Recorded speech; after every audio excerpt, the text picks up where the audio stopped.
Llega ya el tiempo del debate aquí a mesa de redacción. Para hablar de algunas de estas cuestiones, esta noche nos acompañan en esta mesa María López Palacín, vicepresidenta de Cámara de Comercio de Zaragoza. Buenas noches. Hola, buenas noches. Rosa Plantagenet, secretaria general del Partido Popular en Aragón. Buenas noches, Rosa. Muy buenas noches a todos.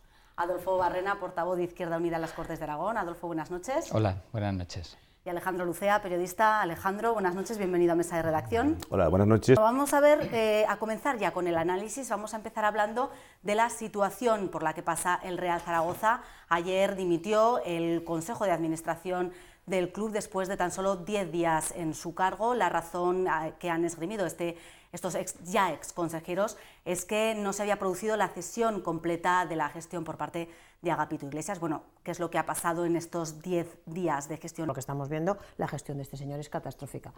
Y además está produciendo algo que lo más grave de todo es la fractura social que se está produciendo. Es decir, si ahora vemos hay unas plataformas y hay una reacción social que está demandando que nuestro Real Zaragoza, que tiene una trayectoria efectivamente, bueno, de un club deportivo y que tiene algo pues muy importante y referente en nuestra sociedad, está en un caos y en desgobierno.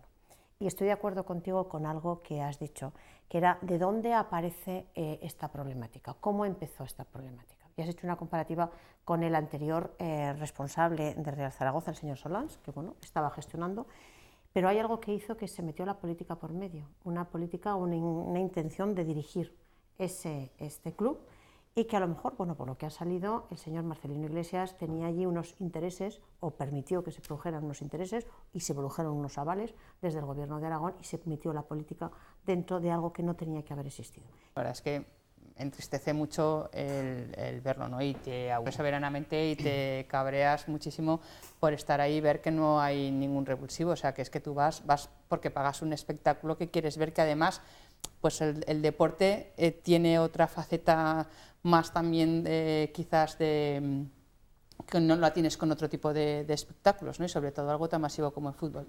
El debate de si es correcto o no que las instituciones públicas apoyen.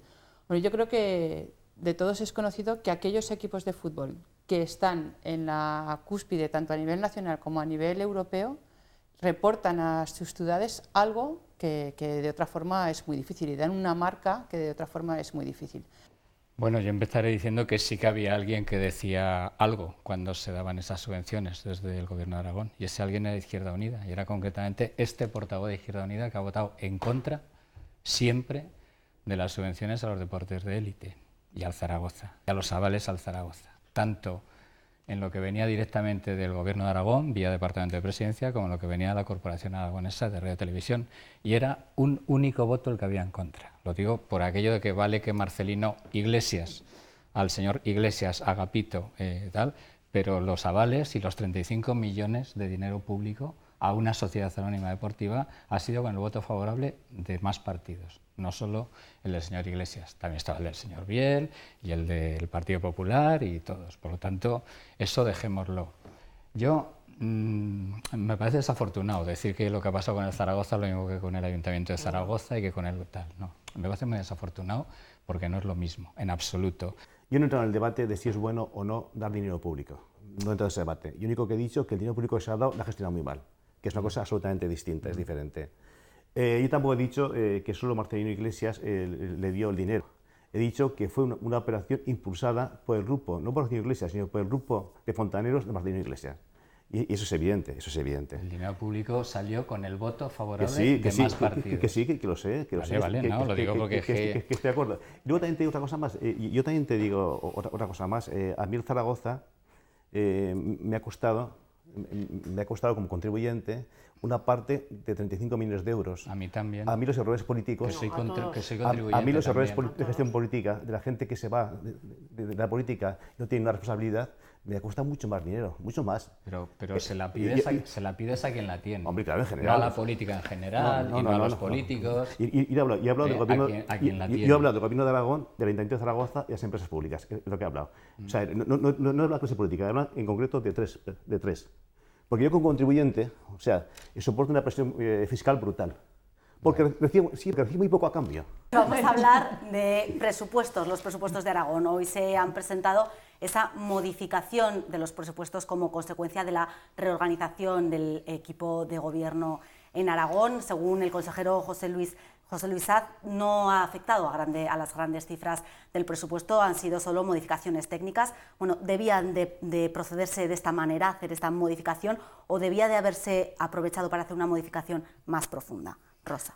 Bueno, vamos a ver, efectivamente ha habido una retirada de presupuestos y esa retirada de presupuestos se produce como consecuencia de un cambio de estructura del Gobierno. En un momento dado sale el consejero Mario Garcés, porque es llamado a ser su secretario de Estado de Fomento, y se aprovecha esa coyuntura para reorganizar el Gobierno y se cambia un consejero que es el de Agricultura y Medio Ambiente, pero además no solamente eso, sino que entra el PAR y hay una reorganización dentro de una consejería. Hay una serie de industria, se reagrupa y asume una serie de competencias. En esos momentos estaban presentados los presupuestos en las Cortes, que es donde se tienen que aprobar y donde los partidos políticos se presentan, hay un debate político importante y se presentan enmiendas. Evidentemente lo que no se podía, jurídicamente era inadecuado, es unos presupuestos que estaban presentados de una manera técnica, administrativa y con una serie de competencias por departamentos, tramitarlos, porque efectivamente la tramitación parlamentaria, todo el proceso, no se podía dar. O sea, los partidos políticos, los grupos parlamentarios no podían enmendar algo que estaba como desorganizado. Mira, hay un dicho que dice no hay dos sin tres, y ya verás cómo habrá un tres presupuesto, porque este presupuesto tampoco vale. ¿No vale este presupuesto? ¿Cómo no va a valer? No, no vale. Si yo ya os dije el primer día que era inútil, la prueba es que lo habéis retirado y ahora habéis hecho otro que sigue siendo inútil. ¿Por qué sigue siendo inútil? Desde mi punto de vista, por tres cosas. Una, porque no es el presupuesto que va a permitir la reactivación económica, que se supone que es lo que deberíamos de preocuparnos. Y como no se ha cambiado el presupuesto sigue diciendo que se va a seguir viviendo una recesión económica y una pérdida de empleo. ¿Por qué? Evidentemente está planteado así porque es la política que el Partido Popular, con la colaboración inestimable del Partido Aragonés, va a hacer. Segundo, es un presupuesto tramposo, porque no habéis aprovechado, el Gobierno no ha aprovechado para dar cabida en este presupuesto, una vez reajustado, al salchucho, permitirme la expresión, que hizo Mario Garcés antes de irse. Creo que a pie de calle, es decir, los cambios han sido sustanciales, pero tampoco muy amplios. Es decir, no se crea nada nuevo, lo que sí que se hace es que de una consejería se quita un brazo, como si dijéramos, y se une a otro, ¿no? Entonces, parece, o a nosotros nos puede parecer más lógico decir, bueno, pues las partidas que había destinadas a este departamento directamente se cambian, se suman a este otro y no hace falta hacer un debate. Ya me había explicado él antes que no, que legalmente sí que efectivamente hay unos pasos que cubrir, que eso no se puede hacer porque van por las elecciones, de esa forma lo puede entender, si no, realmente ahora lo que necesitamos, y lo hemos dicho muchas veces, es agilidad, y pues 15 días pueden ser mucho, pueden ser poco, si luego, como dices tú, después de 6 meses de vacaciones que lleva la señora Rudy, 15 días más, hombre. Pero bueno, eso yo, no, eso que te conteste Rosa. Vale. No, pero lo que me refiero es que realmente, o sea, que al final lo que hay que hacer es que empezar a trabajar. Estoy contigo de acuerdo, estoy contigo muy de acuerdo, hay que empezar a trabajar. Yo tengo una visión no de político, no soy ni lo seré, tengo una visión de ciudadano. Y yo como ciudadano me siento un poco defraudado, en general, porque veo que los temas que a mí me preocupan no salen a la palestra. A mí igual me da que el calendario sea un mes o 2 o 3, me da igual, que el tecnicismo legal sea este, entiendo que hay que hacerlo. A mí me importa que mis problemas se resuelvan. Entonces yo veo que dedicamos mucho, por eso cuando se habla de ajustes, que me he dicho a las comunidades autónomas, yo entiendo que es razonable, porque veo que se gasta mucho dinero en gastos improductivos. Es decir, a mí me gustaría que alguien dijese a fondo cuánto nos cuesta a nosotros mantener la infraestructura que mantenemos. Mira, cuando a mí el Heraldo me mandó por primera vez de enviada especial de periodista a trabajar en su redacción de Huesca, hace 30 y pico años, llevaba la parcela política, pues estaba encargado de página, ¿no? Y entonces recorría la provincia y la estructura que soportaba el contribuyente era el ayuntamiento, la Diputación Provincial y el Estado. Y las cosas iban normal. El contribuyente no se quejaba demasiado, es decir, no tenía demasiados problemas para montar su empresa, para emprender. Bueno, ahora el contribuyente, el mismo emprendedor, soporta el ayuntamiento, la comarca, la Diputación Provincial de Huesca, la Diputación Provincial de Aragón, la Diputación General de Aragón, perdón, y el Estado. Es decir, tiene que mantener 5 estructuras políticas, muchas de ellas con duplicidades y muchas de ellas con problemas. A mí me cuentan problemas emprendedores que son impresionantes.